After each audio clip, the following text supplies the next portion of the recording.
हैं रे क्लासेस फिरोजाबाद में।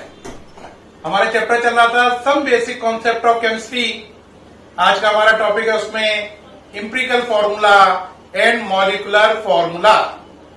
बड़ा इंटरेस्टिंग टॉपिक है आज का।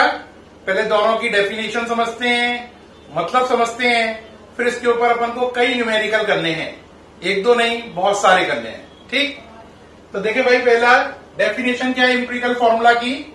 The formula which give the simple whole number ratio of the atoms of various element present in one molecule of the compound. दोबारा पढ़ो, the formula which give the simple whole number ratio of the atoms of various elements present in one molecule of the compound। ठीक, molecular formula पढ़ो। The formula which give the actual number of atoms of various element present in one molecule of the compound.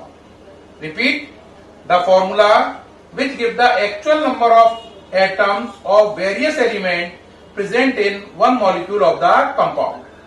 ये definition है। उम्मीद है आप इसे देख रहे हैं, नोट कर रहे हैं। नोट कर लें, जल्दी से नोट कर लें। आप समझें। आपके मन में होगा सर एम्पिरिकल और मॉलिक्यूलर फॉर्मूला क्या है? डेफिनेशन तो पढ़ ली, समझ में बिल्कुल भी नहीं आया।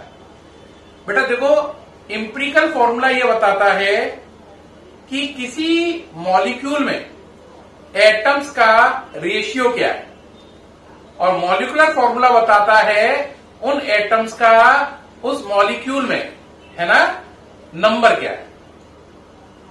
बात समझ में आई? कहोगे नहीं आई। जैसे एक बात समझो, एक क्लास में, एक क्लास है मान लो, उसके अंदर जो है 50 बॉयज हैं और 25 गर्ल्स हैं। कितने बॉयज हैं? 50, है ना। बॉयज को लिखो बी से, गर्ल्स को लिखो जी से। 50 बॉयज हैं और गर्ल्स कितनी है? 25। तो उसका मॉलिक्यूलर फॉर्मूला उस क्लास का क्या हो गया? बी यानी बॉयज 50, गर्ल्स 25। ये उसका हो गया मॉलिक्यूलर फॉर्मूला ये। लेकिन अगर आप इनका रेशियो ले लो तो ये हुआ कि 2 लड़के हैं तो 1 लड़की है, B2G1। ये उसका हो गया एम्पिरिकल फॉर्मूला। तो ये उसका एम्पिरिकल फॉर्मूला हो गया E.F और ये मॉलिक्यूलर फॉर्मूला हो गया M.F। कहोगे सर बड़ा अच्छा एग्जांपल दिया, एक बार में समझ में आ गया मॉलिक्यूलर फॉर्मूला और एम्पिरिकल फॉर्मूला में क्या अंतर है। एक और अच्छा एग्जांपल दे रहे हैं, बिल्कुल अल्ट्रा क्लियर हो जाएगा। जैसे आपने बेंजीन का नाम सुना है, तो बेंजीन का फॉर्मूला क्या है? C6H6। क्या है? C6H6। तो इसमें कार्बन कितने हैं? 6। हाइड्रोजन कितने हैं? 6। ये इसका मॉलिक्यूलर फॉर्मूला है, जो इसमें एक्चुअल एटम बता रहा है कि एक्चुअली एक मॉलिक्यूल में 6 कार्बन और 6 हाइड्रोजन है। लेकिन अगर आप इनका रेशियो लें तो ये बना C1H1। ये इसका कहलाएगा एम्पिरिकल फॉर्मूला। तो एम्पिरिकल फॉर्मूला क्या है? पढ़ो जरा। ये एटम्स का जो अलग अलग एलिमेंट के एटम्स हैं उनका रेशियो है। तो यहां पर 2 एलिमेंट है C और H, उनका रेशियो है यहां पर 1:1। और मॉलिक्यूलर फॉर्मूला क्या बताता है? उस चीज में असली में एटम कितने हैं। तो असली में एटम कितने हैं? कार्बन के 6, हाइड्रोजन के 6। तो असली नंबर में जो एटम है वो मॉलिक्यूलर फॉर्मूला है, और उन एटम का जो रेशियो है वो एम्पिरिकल फॉर्मूला है। एक और याद करो, आपने ग्लूकोज का फॉर्मूला पढ़ा होगा। जरा ग्लूकोज का फॉर्मूला बताओ। C6H12O6। ये इसका मॉलिक्यूलर फॉर्मूला है ग्लूकोज का। यानी कि मॉलिक्यूलर फॉर्मूला ग्लूकोज का ये बता रहा है कि ग्लूकोज के एक मॉलिक्यूल के अंदर 6 कार्बन, 12 हाइड्रोजन और 6 ऑक्सीजन है। तो उनका एक्चुअल नंबर है कार्बन का 6, हाइड्रोजन का 12, ऑक्सीजन का 6। लेकिन अगर आप इनका रेशियो लें तो बनेगा C1H2O1। ये कहलाएगा ग्लूकोज का empirical formula. Empirical formula atoms का रेशियो बताता है, जबकि मॉलिक्यूलर फॉर्मूला उनका एक्चुअल नंबर बताता है। रिपीट, एम्पिरिकल फॉर्मूला एटम्स का रेशियो बताता है उस मॉलिक्यूल में, जबकि मॉलिक्यूलर फॉर्मूला उस मॉलिक्यूल में उन एटम का एक्चुअल नंबर बताता है। तो प्यारे बच्चों, इंपीरिकल फॉर्मूला, मॉलिक्यूलर फॉर्मूला की डेफिनेशन और उसका सेंस मैंने बताया। अब बताइए इंपीरिकल फॉर्मूला और मॉलिक्यूलर फॉर्मूला कैलकुलेट कैसे करते हैं, न्यूमेरिकल करते हैं। और इस पर बहुत सारे न्यूमेरिकल करने हैं, तो पहले ये मिटा रहा हूं, आपने उम्मीद है नोट कर लिया है सारा। तो क्वेश्चन देखें इस पर। क्वेश्चन है कि एक कंपाउंड है, उसमें जो कार्बन है उसका परसेंटेज गिवन है और हाइड्रोजन का गिवन है। तो क्वेश्चन है यहां पर, if a compound containing 80% carbon, if a compound containing 80% carbon and 20% hydrogen and its molecular mass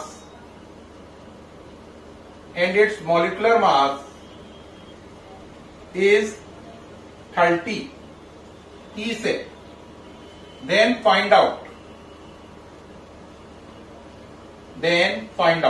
क्या फाइंड आउट करना है। Number 1 empirical formula, number 2 molecular formula. Empirical formula और मॉलिक्यूलर फॉर्मूला। उम्मीद है आप क्वेश्चन पढ़ लिए हैं। एक कंपाउंड है जिसमें 80% कार्बन है, 20% हाइड्रोजन है और उसका मॉलिक्यूलर मास 30 है। तो आपको उसका इंपीरिकल और मॉलिक्यूलर फॉर्मूला निकालना है। सामने से हट गया हूं। अगर इसका आंसर में हम पहले डेटा नोट कर लें, कार्बन 80% है, हाइड्रोजन 20% है और मॉलिक्यूलर मास इसका 30 है। आपको इंपीरिकल फॉर्मूला यानी E.F निकालना है, मॉलिक्यूलर फॉर्मूला यानी M.F निकालना है। ये दोनों आपको फाइंड आउट करने हैं। ठीक है, आप करते हैं, इसे इरेज कर रहे हैं। देखो बेटा, इंपीरिकल फॉर्मूला निकालना हो तो पहले एक पूरा प्रोसीजर है, उस पूरे प्रोसीजर को फॉलो करके ही आप इंपीरिकल फॉर्मूला निकाल सकते हैं। कैलकुलेट करते हैं। पहले लिखते हैं एलिमेंट कौन सा है, फिर उसका परसेंटेज, फिर उसका एटॉमिक मास, फिर करते हैं percent divide by atomic mass और फिर उसका लेते हैं सिंपल रेशियो S.R। पूरा ही लिख लो जिससे कंफ्यूजन ना आए। सिंपल रेशियो लेते हैं। क्या लेते हैं? सिंपल रेशियो लेते हैं। चलो भाई, आपका एलिमेंट पहला कौन है? कार्बन। दूसरा हाइड्रोजन। परसेंटेज इसका 80, इसका 20। कार्बन का एटॉमिक मास 12, हाइड्रोजन का 1। परसेंट में एटॉमिक मास का डिवाइड लगाओ। Percentage 80 divide by 12।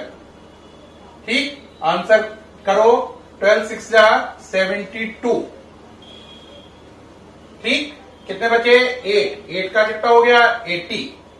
तो फिर दोबारा करोगे 6, फिर 8 बचा 6.66। ये हो गया। अब यहां पे करो 20 बाय 1, कितना आ गया? 20। जो दोनों में छोटा हो उसका दोनों आंसर में डिवाइड लगाते हैं। तो यहां पे 6.66 और 20 में छोटा कौन है? 6.66। तो इसका डिवाइड दोनों आंसर में लगाएंगे।